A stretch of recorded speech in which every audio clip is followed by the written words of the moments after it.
Hi guys, this is the last of the Lignitzer sword and buckler play series. I'm going to show plays 5 and 6, mostly focused on play number 5 actually. Love play number 5. I like the different options it gives you. It's very layered, but you can kind of break it up into individual pieces and take some techniques from it and then look at how it flows together. So the way that this play starts is it starts with a plunge cut. So I'm going to be out of distance, I'm going to be in a high guard, and I'm going to start an overcut, and I'm actually going to let it roll over into a thrust.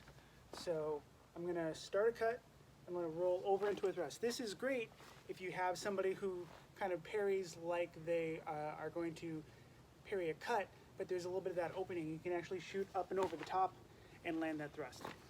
If you see that they're going to parry it, what you're going to do, and this is kind of hard to see, it's a subtle motion, I'm going to start my plunge cut.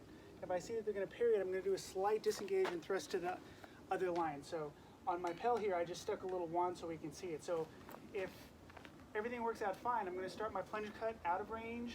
It's going to roll over into a thrust and land, no problem. If I see that they're going to parry it, I'm going to throw my plunge cut and then disengage. I'm going to be thrusting to the inside line, so just on the inside of that line. So that's kind of your first two decision points in the play. You throw the plunge cut. If the thrust is going to come in and land, great. If you see that it's going to be parried, you're going to use a very little motion, very little disengaged motion to thrust to the inside of the line.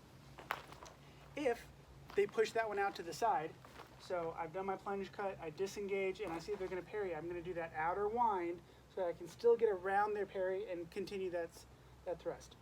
If they have pushed over so wide, though, that outer wind is not going to land, I'm going to again make sure I'm doing my tool exchange. I'm going to cut low with the high buckler and then leave. So again, plunge cut to disengage, outer wind, low attack with the high buckler, and then retreat either with the cover or with another attack. So I like to drill this kind of independently because it's a very layered play, and each one of these could be kind of the end of the engagement. If you catch somebody with a lazy block, fight's over, you have that overthrust. If you bait a good block, then you disengage to the inside line, fight can be over. If they push it over, you do your outside wind, you still thrust them, and then you can do the tool exchange and leave if they've pushed out and that outer wind is not really going to work. Play number 6, we're not really going to spend too much time on because most of the places we go, if you're in the SCA, it's just not legal. And in HEMA, depending where you go, it might not be allowed in your club or whatever the tournament rules are.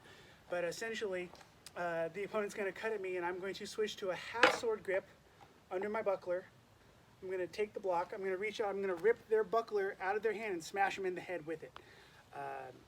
Cool play, I think if somebody smashed me in the head with a wooden buckler, I would not want to continue that fight. But in most of the rule sets we're operating under, it's probably not considered all that great. And honestly, I'm a fan of killing people with the sword. If you can anyway, it's more efficient. So that's really about it. I'm going to switch over and show you the variations with the longsword now, which I like quite a bit. I'm going to pull off my little visual aid here. So from the outside range, I'm going to start my cut, and if I see that the person's kind of just giving me a lazy parry or a lazy block, I can turn this right into an over thrust. So you can see I've kind of turned this over, my false edge is down, and I've come into the thrust. If I see they have a parry, and I can do a little disengage to the inside, boom. So again, I've started my cut, a little disengage to the inside.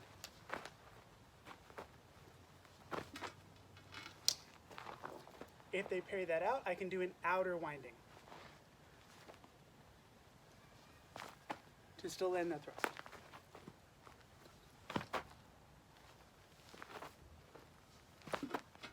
And then finally, if that's parried out, step away from the threat, throwing the low target, lead with another cut or cover. Again, you can attack the hands or you can go for the low target. You just need to make sure that you are pushing them up so that you're not going to get cracked in the head. So when I practice this, I want to make sure I'm giving them this thrust high. I'm going to push their tools up so that if I can't land that outer winding thrust, I can leave with the tools. those are some fun plays. And then the way I do the play number 6, just for completeness' sake, is I'll usually just switch to the half sword cover, step behind, and either with a throw or a pommel strike. That's kind of how I choose to do it. There's some disarms that we could do from there, but just to try to keep the same flavor and flow, I like that version. There's some other people that are doing some longsword adaptations, and they go with a different disarm, but that also forces you to cross and then move to the opposite side. So that's just, I don't choose to do it that way, but it's perfectly valid, and those videos are great as well. So try plays 5 and 6. Let me know if you have any questions, and we'll move on to some other stuff next week.